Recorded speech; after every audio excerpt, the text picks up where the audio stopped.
I raised them. I fed them. I tucked them in every single night for 12 years. And then my son came back with a lawyer and accused me of stealing his children. The day started like any other Wednesday morning in Vancouver. I was making pancakes for the kids. Emma was 9. The twins were 7 when my phone buzzed. Unknown number. I almost didn't answer. Dad? The voice on the other end was rough, unfamiliar after so many years of silence. Marcus? My hands went cold. 12 years. 12 years since he'd walked out that door. We need to talk. I'm coming over. He hung up before I could respond. I stood there, spatula in hand, batter burning on the griddle. Emma came into the kitchen, already in her school uniform. "Grandpa, something's burning," she said, wrinkling her nose. I forced a smile and scraped the ruined pancakes into the trash. "Just got distracted, sweetheart. Let's start over." But I couldn't start over. Not with the breakfast. Not with the knot forming in my stomach. Not with the life I'd built with these children over the past 12 years. It was March 2012 when Marcus first left them with me. "Just for the weekend, Dad," he'd said, shoving a garbage bag full of clothes into my arms. His eyes were bloodshot, his hands shaking. I knew the signs. I'd seen them in his mother before she passed the addiction that had slowly consumed her, until there was nothing left but hollow promises and broken dreams. "Marcus, you need help," I'd told him that day. "I know. That's why I need you to take them. Just until Monday, I promise." Monday never came. Neither did Tuesday, or any day after that. For the first few months, I kept expecting him to walk back through that door. I kept Emma's hope alive with gentle lies. "Daddy's just working far away. He'll be back soon." But as the months turned into years, even she stopped asking. I was 63 when they arrived. I'd just retired from 30 years as a high school history teacher. My wife, Patricia, had been gone for 5 years, and I was finally starting to figure out how to live alone. Then, suddenly, I wasn't alone anymore. Emma was 3 months old. The twins, Liam and Sophie, were barely 2. None of them understood why Daddy wasn't coming back. I learned to change diapers at an age when most men are playing golf. I learned about princess movies and superhero action figures. I learned that 3 kids can go through an entire gallon of milk in 2 days. I learned how to braid hair by watching YouTube videos at 2 in the morning while Sophie cried from a nightmare. I went to every parent-teacher conference, every school play, every soccer game. I was there when Emma lost her first tooth. I was there when Liam broke his arm, falling off his bike. I was there when Sophie got her first period and cried in my arms, because she wanted her mom. Their mother, Marcus's ex-wife, had left when the twins were 6 months old. She'd signed over custody to Marcus and disappeared. I never heard from her again, so it was just me and 3 kids who called me Grandpa but needed me to be so much more. The doorbell rang at exactly 9:30. I dropped the kids at school early, made an excuse about a dentist appointment. I didn't want them there for whatever was about to happen. I opened the door and barely recognized the man standing there. Marcus had aged 20 years in 12. His face was gaunt, his hair streaked with premature gray. But his eyes looked clearer than they had in decades. "Hi, Dad," he said quietly. Behind him stood a woman in a sharp gray suit, carrying a leather briefcase. My stomach dropped. "This is Victoria Chen, my attorney," Marcus said. "Can we come in?" I stepped aside because what else could I do? They walked into my living room, past the photos of the kids on the walls, past Sophie's art project drying on the coffee table, past the life I'd built here. Victoria Chen didn't waste time. "Mr. Richard Thompson. I'm here representing Marcus Thompson in a matter concerning his 3 minor children." "I'm their father," Marcus said, his voice stronger now. "I'm clean. Have been for 18 months. I've got a job, an apartment, a support network. I'm ready to be their dad again." I felt like the floor was tilting beneath me. "You left them. 12 years ago, you left them on my doorstep and disappeared." "I was sick, Dad. I was an addict. But I got help. I went to rehab. I've been working the program." "For 18 months?" I interrupted. "Where were you for the other 10 years?" His face crumpled slightly. "I was lost. I was trying to survive. But I'm better now. I want my kids back." Victoria Chen opened her briefcase. "Mr. Thompson, we need to discuss custody arrangements. My client is willing to allow supervised visitation." "Supervised visitation?" The words came out as a harsh laugh. "These are my grandchildren. I've raised them since they were babies. Emma doesn't even remember you. I looked at Marcus. None of them do. That's not fair, Marcus said, his voice rising. You kept them from me. I kept them? The anger exploded out of me. I kept them? You left them? You vanished. I filed missing person reports. I tried to find you. For 2 years, Marcus. 2 years before I finally accepted that you weren't coming back and started the process to get legal guardianship. Which you never completed, Victoria said smoothly, pulling out documents. According to our research, you have temporary guardianship that was granted in 2014, but you never finalized permanent custody. Legally, Marcus remains the custodial parent. The room spun. She was right. I'd started the paperwork, worked with a family lawyer, but the process was expensive and complicated, and after a while, when Marcus never reappeared, I just kept living our lives. The school had copies of the temporary guardianship. The doctors accepted it. It was enough. Until now, my client is prepared to file for immediate return of his children, Victoria continued. However, we're willing to negotiate a transition period. No. The word came out flat and hard. No, you're not taking them. Dad, Marcus started. They don't know you. You're a stranger to them. Emma is 15 years old. She's about to start high school. Liam and Sophie are 13. They have friends here, activities, lives. You can't just walk back in and tear all that apart. I'm their father, Marcus said, and for the first time, I heard real emotion in his voice. I made mistakes, terrible mistakes, but I'm clean now, and I have rights. Rights? I stepped closer to him. You want to talk about rights? What about their rights? What about their right to stability, to consistency, to not be abandoned again when things get hard? That's not fair. None of this is fair. I was shouting now. It wasn't fair when you dumped 3 babies on me and disappeared. It wasn't fair when I had to explain to Emma why Daddy wasn't at her kindergarten graduation. It wasn't fair when Liam asked me why his father didn't love him enough to stay. Marcus's face went white. Victoria Chen stood up, placing a hand on his shoulder. Mr. Thompson, she said to me, her voice cold. We will be filing papers with the court.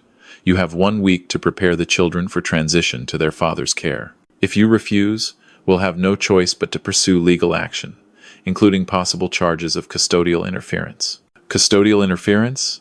I couldn't believe what I was hearing. I've been taking care of them, without proper legal authority, she said. 1 week, Mr. Thompson, we'll be in touch. They left. I stood in my living room, surrounded by 12 years of memories, and felt my world crumbling apart. I called my neighbor, Walter, first. He'd been a criminal defense attorney before retiring, and he'd become something of a friend over the years, the kind of friend who helped me figure out how to talk to teenage Emma about boys, who'd taught Liam how to throw a proper curveball. They can't do this, can they? I asked him over coffee in my kitchen an hour later. Walter sighed, looking over the papers Victoria had left. Richard, I'm not going to lie to you. This is bad. Marcus is the biological father. He's claiming he's rehabilitated, and you never finalized permanent custody. So what do? You get a lawyer, a good one, family law specialist, and you prepare for a fight. That night, I sat the kids down. Emma knew something was wrong the moment she walked in from school. I'd always been terrible at hiding my emotions from her. What's going on, Grandpa? She asked, dropping her backpack. The twins tumbled in after her, arguing about something that had happened at soccer practice. I waited until they were all sitting on the couch, looking at me with those trusting eyes. Your father came by today, I said quietly. The room went silent. Even the twins stopped fidgeting. Marcus? Emma's voice was careful, controlled. She was too much like me sometimes. Yes. He's been getting help for his addiction, and he wants to see you. No. Emma stood up. No, absolutely not. Grandpa, he left us. He abandoned us. I don't care if he's clean now. He doesn't get to just walk back into our lives. Liam and Sophie looked at each other, then at me. Do we have to see him? Sophie asked in a small voice. This was the moment. I could have prepared them gently, could have tried to make this easier, but I'd promised myself 12 years ago that I would never lie to these kids. He has a lawyer, I said. He's saying he wants custody of you. Emma's face went through a series of emotions, shock, anger, fear, before settling on a hard determination I'd never seen before. He can't do that. You raised us. You're our parent. I know, sweetheart. But legally, I'm 15, she interrupted. That's old enough for the court to consider my opinion, right? I read about it in social studies. Kids my age get a say in custody disputes. Walter had said the same thing. In Canadian family law, the courts did consider the wishes of children, especially teenagers. Yes, I said. They will ask you what you want. Then I'll tell them I want to stay with you. We all will. She looked at her siblings, who nodded fiercely. I hired Sarah Mitchell, a family lawyer who came highly recommended. She was sharp, efficient, and when I told her the whole story, her expression grew grim. The good news is that you have a strong case, she said in our first meeting. 12 years of documented care, school records, medical records, everything showing you've been the primary caregiver. The children's wishes, especially Emma's, will carry weight. And the bad news? The courts favor reunification with biological parents when possible. If Marcus can demonstrate he's stable and capable, and if he has a good lawyer, which it sounds like he does, this could go either way. The preliminary hearing was set for 3 weeks out. In the meantime, the court ordered supervised visitation 2 hours every Saturday at a family services center in Surrey. That first Saturday, I drove the kids to the center in silence. Emma stared out the window, her jaw set. The twins were quiet in the back seat. You don't have to do this if you don't want to, I told them. I can tell the judge. No, Emma said. I want to see him. I want to look him in the eye and see if he's really changed. The Family Services Center was a squat building with cheerful murals painted on the walls, an attempt to make it less institutional, I supposed. Inside, a social worker named Janet greeted us with a practiced smile. The children's father is already here, she said. Mr. Thompson, you'll need to wait in the reception area. I looked at Emma. She nodded. We're okay, Grandpa. But I could see she wasn't. None of them were. I sat in the reception area for 2 hours, drinking terrible coffee and trying not to imagine what was happening in that room. When they finally emerged, Sophie was crying. Liam looked angry, and Emma's face was unreadable. We didn't talk about it until we got home. Then Emma came to find me in the kitchen where I was stress cooking, making enough lasagna to feed an army. He cried. She said without preamble. He told us he was sorry, that he loved us, that he wanted to be our dad. How did that make you feel? She shrugged, but I could see the tension in her shoulders. I don't know. Part of me wanted to believe him. But Grandpa, he's a stranger. He asked Sophie about her favorite color, and when she said purple, he got this look on his face, like he was trying to memorize it. Because he doesn't know. He doesn't know anything about us. Over the following weeks, the visits continued. Marcus was consistent, I had to give him that.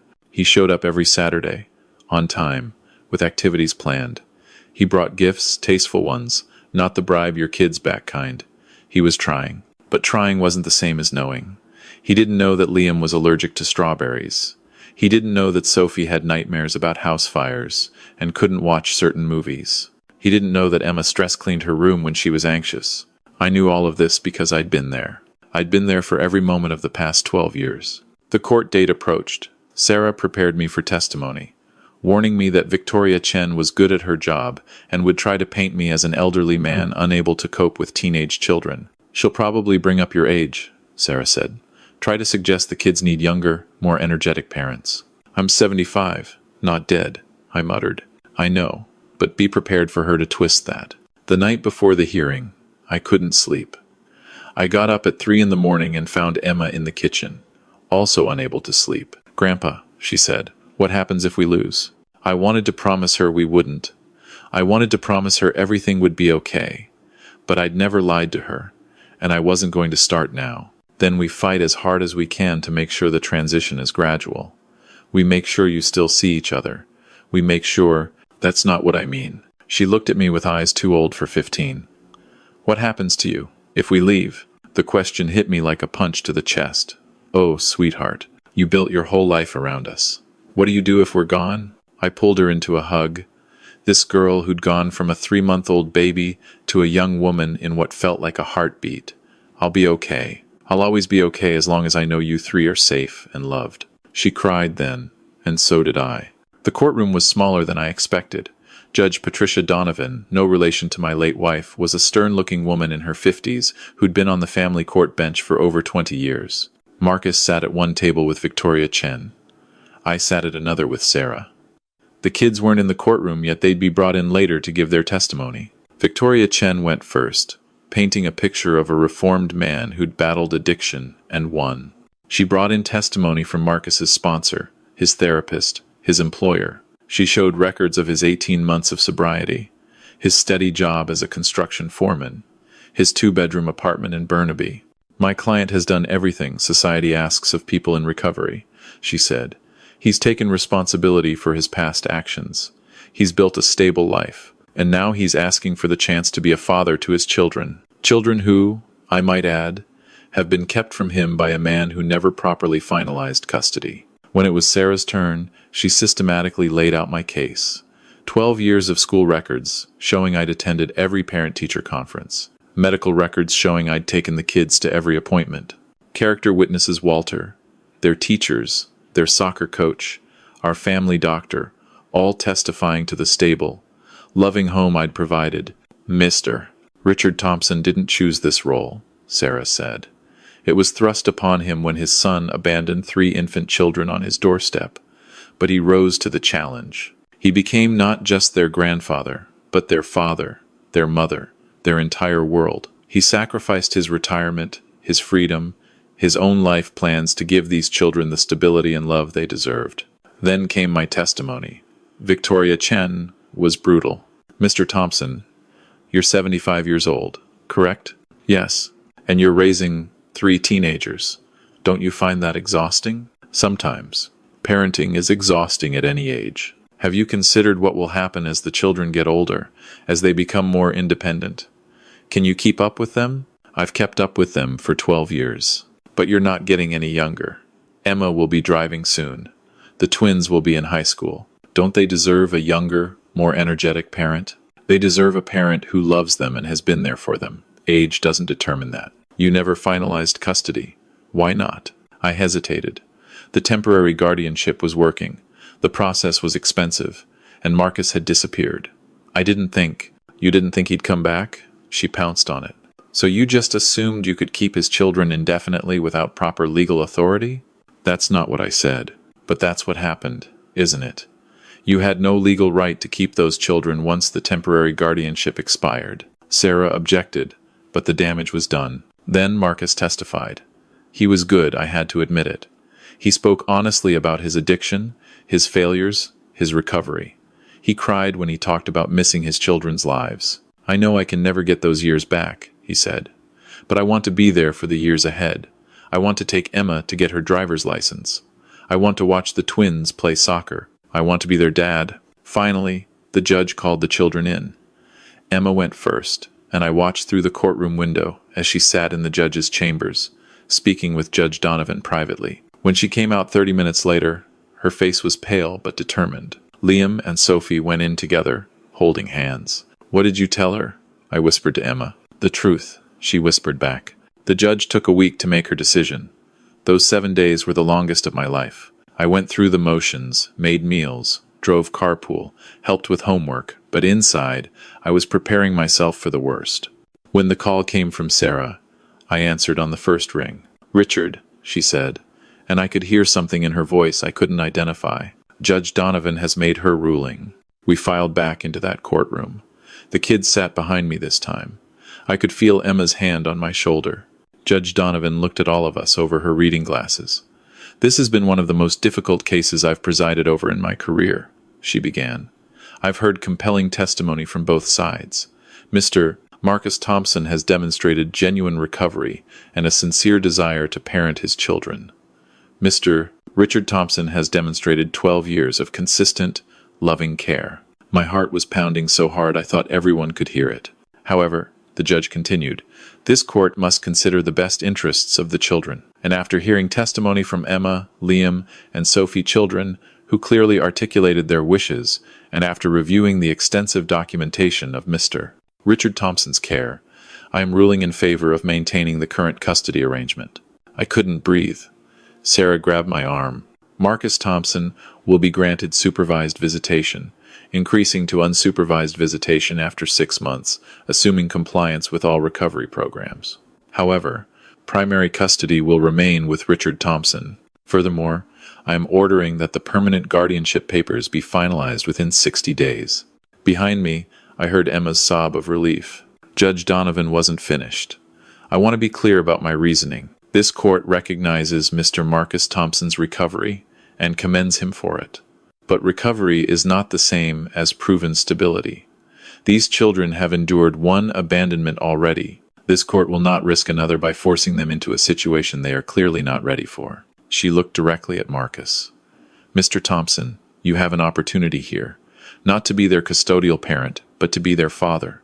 To build a relationship slowly and carefully. To prove through actions, not words, that you can be trusted. Don't waste it. Then she looked at me.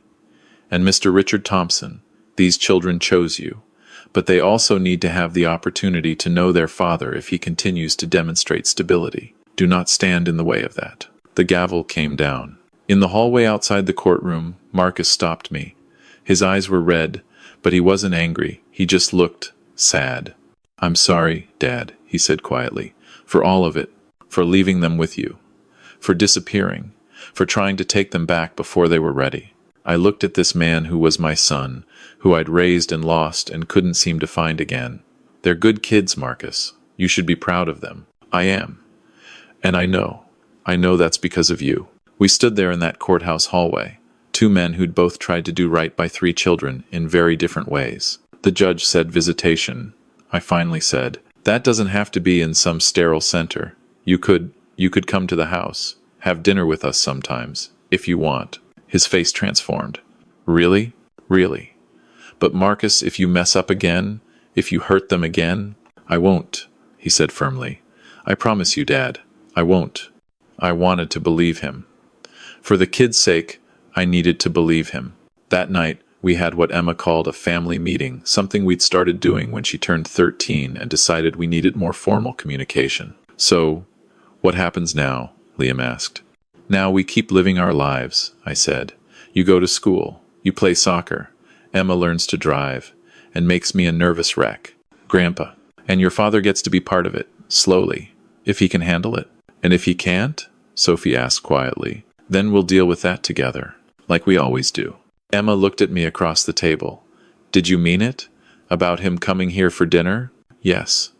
But only if you all want that. She thought about it for a moment. I think I want to try. Not because I forgive him for leaving, but because I'm curious about who he is now. The twins nodded their agreement. 2 weeks later, Marcus came for his first dinner at our house. It was awkward. He sat at our table like a guest in a home that used to be his, trying to find conversation with children who were strangers. But he showed up on time, and he tried, and sometimes that's all you can ask. Over the following months, his visits became more regular. He came to one of Liam's soccer games and cheered from the sidelines. He helped Sophie with a science project. He took Emma out for driving practice, something that terrified him almost as much as it did me. It wasn't perfect.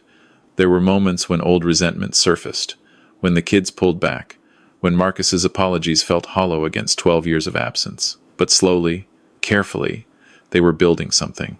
One evening, about 6 months after the custody ruling, I was washing dishes when Marcus appeared in the kitchen doorway. Hey, Dad, he said. Got a minute? We went out to the back porch, where I'd spent countless evenings watching the kids play in the yard. The sun was setting, painting the sky orange and pink. I wanted to thank you, Marcus said, for everything, for raising them, for giving me this chance. You don't need to thank me. Yes, I do. He turned to face me.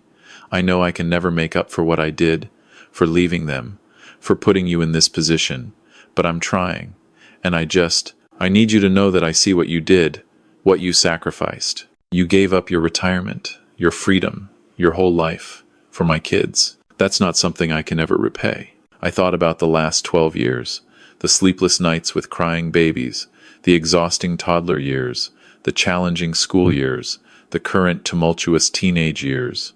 It wasn't a sacrifice, I said honestly. Those kids saved me, Marcus. After your mother died, I was just existing. They gave me purpose. They gave me joy. They gave me reasons to get up every morning. Still, he said quietly, I'm grateful, and I'm trying to be the father they deserve. Keep showing up, I told him. That's the secret. Just keep showing up. Now, sitting here tonight, with the house quiet around me, I think about how much has changed and how much has stayed the same. Emma is 17 now, preparing for university applications. The twins are 15, navigating high school with all its drama. Marcus has been sober for 3 years and counting. He's part of their lives now, not as their primary parent, but as their father.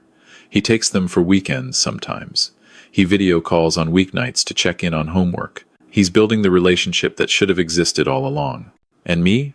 I'm 77 years old, still making pancakes on Wednesday mornings, still attending soccer games and parent-teacher conferences, still being grandpa. People ask me sometimes if I'm bitter about how things turned out, about giving up my retirement to raise someone else's children, about the custody battle, about having to share the kids with Marcus now. But here's what I've learned. Family isn't always about biology or legal documents. It's about showing up. It's about being there for the hard moments and the good ones. It's about loving people enough to do what's best for them, even when it's not easy. I raised those 3 kids from infancy to near adulthood. I was there for every milestone, every tear, every triumph. Marcus's return didn't erase those 12 years or diminish my role in their lives. If anything, it just expanded their family. Emma still comes to me when she needs advice about boys or life or the future. The twins still call me every time they have a problem. I'm still the first person they call when something good happens, because I showed up. Every single day for 12 years, I showed up. And that's something no court ruling, no biological relationship, no legal document can ever take away. To anyone facing a similar situation, whether you're a grandparent who's suddenly become a parent again, or a parent trying to rebuild after mistakes, or kids caught in the middle, I'll tell you what I've learned. Love is not a finite resource. You can love multiple people in multiple ways. The kids loving Marcus doesn't diminish what they feel for me, any more than loving them diminished what I felt for their grandmother. Recovery is possible, but it takes time. Marcus had to prove himself not just to the court, but to his children. That didn't happen overnight, and it's still happening. Children are more resilient and perceptive than we give them credit for. Emma, Liam, and Sophie knew what they needed, and they weren't afraid to say it. We should listen when kids speak their truth. And finally, showing up matters more than anything else. Not grand gestures or expensive gifts or perfect words, just being there, consistently, day after day, year after year. That's what builds a family. I'm 77 years old. I've lived long enough to see that life rarely goes according to plan. But sometimes, when you open your door to unexpected circumstances, when you say yes to responsibilities you never asked for, when you choose love over convenience, sometimes you end up exactly where you need to be. I wouldn't change a single moment of these past 12 years. Not one diaper change, not one sleepless night, not one teenage argument. Because those 3 kids, Emma, Liam, and Sophie, they're the best thing that ever happened to me. And I showed up for them, every single day. That's what family does.